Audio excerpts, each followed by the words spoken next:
सच्चिदानंद सद्गुरु साईनाथ महाराज की जय। ओम साई राम। मित्रों, आज का ब्लॉग आप सभी लोगों के लिए विशेष लाभकारी और कल्याणकारी है। आज ललही छठ है और ललही छठ में हम सभी देशवासियों को, सभी माताओं बहनों को हम आज हार्दिक शुभकामनाएं देते हैं। उनके परिवार सभी लोग यशस्वी, कीर्तिवान और दीर्घजीवी हों। आज का जो ललही छठ का हमारा उपाय है उन माताओं बहनों के लिए है, क्योंकि ललही छठ ऐसी मान्यता है कि बलराम जी का इस दिन जन्म हुआ था और उनकी जयंती के रूप में मनाया जाता है। तो इस दिन हमारे देश की सभी महिलाएं व्रत रहती हैं कि उनके पुत्र दीर्घजीवी हों। निर्जला व्रत रहती हैं जो बिना कुछ खाए पिए रहती हैं। तो ऐसी मान्यता है कि जिन घरों में ये व्रत रखा जाता है वहाँ उनके पुत्र यशस्वी, कीर्तिवान, दीर्घजीवी होते हैं। तो आज का हमारा उपाय भी यही है। जो माताएं बहनें षष्ठी मैया का आज पूजन करती हैं, तो जो षष्ठी मैया हैं तो वो व्रत में उनको आशीर्वाद देती हैं। तो आज करना क्या है माताओं बहनों को, जब वो षष्ठी मैया का व्रत कर लें, सब कुछ पूजन करके घर पे आ जाएं, तो आपको करना क्या है, आपके घर में जितनी संतानें हैं उतना महुए का पत्ता लेना है और थोड़ा सा महुआ लेना है और थोड़ा तिन्नी का चावल, जो व्रत में चावल खाया जाता है वो वाला चावल लेना है और दही लेना है और थोड़ा सा शक्कर या चीनी जो आप भी बोलते हैं वो लेना है, या आपके पास गुड़ हो तो उसको मिला लीजिएगा। तो दही, चीनी, गुड़ और तिन्नी का चावल और महुआ मिला के ये प्रसाद बनाना है। और बनाने के बाद आपके जितनी संतानें उतना महुआ का पत्ता लेना है और उसको बाबा के सम्मुख रख लीजिएगा और ऐसा ध्यान करिएगा कि प्रभु के श्री चरणों में आप बैठे हैं, क्योंकि हम साईं बाबा को गुरु मानते हैं। अगर आप किसी को और को अपना गुरु मानते हैं तो गुरु के सम्मुख अपना उपाय कर सकते हैं, अपने गुरु की तस्वीर रख सकते हैं। और हम साईं बाबा को मानते हैं तो हम साईं बाबा के सम्मुख अपना उपाय बता रहे हैं। आपको करना कैसे है, तो वहाँ पर आप भोग लगाइएगा। भोग लगाने के बाद करिएगा क्या कि जो बच्चा आपका घर पर है, बहुत सारे बच्चे बाहर भी होते हैं, कई बार माताएं, एक आध बच्चे घर पे होते हैं, कुछ बच्चे तैयारी के लिए, जॉब के लिए कहीं बाहर है। अगर कोई भी संतान आपकी घर पे है उनको बुलाइए, आशीर्वाद दीजिए, अपने आंचल से आशीर्वाद दीजिएगा और कोशिश करिए कि उनके मस्तक में साईं बाबा की ऊदी लगाइएगा और रोली ले लीजिएगा लाल वाली, और उसमें जो व्रत वाला चावल है उसको मिला लीजिएगा, थोड़ा सा पानी मिला के एक चंदन बना लीजिएगा और वो अक्षत वाला चंदन षष्ठी मैया को साईं बाबा के श्री चरणों में लगाइएगा और उसके बाद अपने पुत्र के मस्तक में लगा दीजिएगा। अब यहाँ उपाय क्या करना है आप ध्यान से सुनिएगा।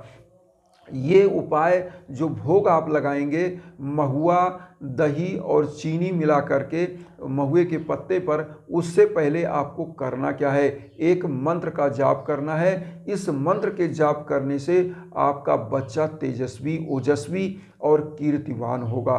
करना कौन सा मंत्र है, ये कृष्ण भगवान का मंत्र है। और जबकि कृष्ण भगवान और बलराम जी बहुत प्रिय भाई थे, आपस में बहुत मानते थे एक दूसरे को, तो ऐसी मान्यता है कि कृष्ण भगवान का अगर ये मंत्र इस दिन किया जाता है तो बलराम जी बहुत प्रसन्न होते हैं। ऐसे परिवारों को वो बर्धस्त मुद्रा में खूब आशीर्वाद देते हैं और ऐसा परिवार आगे बढ़ता है।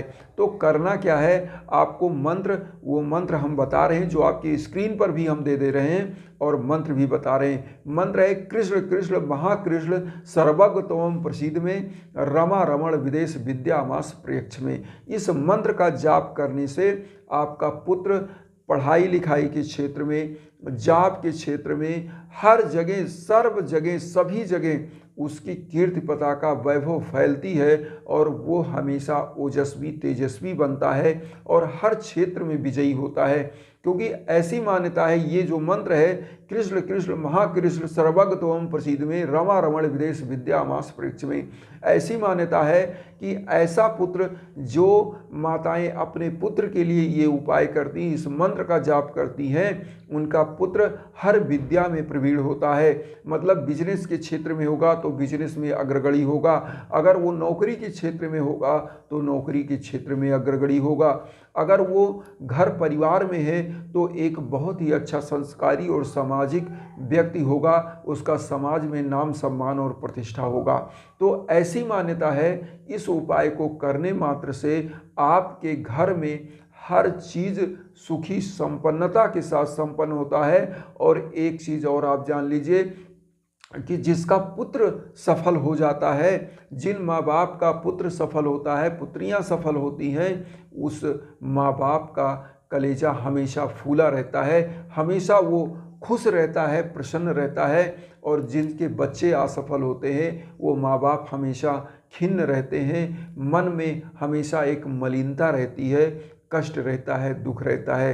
तो इस उपाय को करने से आपके घर में प्रसन्नता आएगी, आपके बच्चे कीर्तिमान, ओजस्वी, तेजस्वी होंगे और हमेशा नाम, सम्मान, मान, प्रतिष्ठा उनको समाज में मिलता रहेगा। तो इस उपाय को जरूर करें। और माताएं, बहनें, चूँकि आज ललही छठ है और ललही छठ में ये उपाय आपको करना है, तो जो भोग आपको लगाना है, अब मैं आपको बता दूं, वो महुए के पत्ते पर जितनी संतान है उतने जगह पर दही और वो जो व्रत वाला चावल है उसको और चीनी या गुड़ मिला करके आप एक बना लीजिए प्रसाद, और वो साईं बाबा के सम्मुख लगाइएगा और उसके बाद अपने बच्चों को प्रसाद के रूप में उसको दे दीजिएगा। प्रसाद के रूप में देने के बाद अगर कुछ प्रसाद बच जाता है तो इसको फेंकना नहीं है। इसको करना क्या है, किसी गाय को ही खिलाना है। अगर गाय नहीं मिलती है तो इसको किसी और जानवर को नहीं देना है। गाय को क्यों देना है आज मैं बता दूं, क्योंकि गौ माता हम लोग मानते हैं। गौ माता क्या करती हैं, हमको दुग्धपान से अपने सिंचित करती हैं। हमारे रगों में जो रक्त बहता है वो ये माना जाता है कि हमारी माँ का दुग्ध का वो रक्त है। तो इसलिए माँ सर्वश्रेष्ठ होती है और गौ माता को खिलाने से यही मान्यता है कि हम उस प्रसाद को अपनी माँ को ही दे रहे हैं और किसी को नहीं। तो इसलिए इस प्रसाद को और कहीं नहीं फेंकना है, वही गौ माता को देना है। बच्चों को खिलाइए और देखिएगा आपके परिवार का हमेशा आपका बच्चा सफल होगा, परिवार का मान सम्मान बढ़ेगा, समाज में मान प्रतिष्ठा होगी, हमेशा पूरा परिवार सफल होगा। और इस उपाय से आपके जीवन में खुशियाँ आएंगी, आपके परिवार में खुशियाँ आएंगी, क्योंकि जिनका बच्चा सफल होता है उनका पूरा परिवार सफल होता है।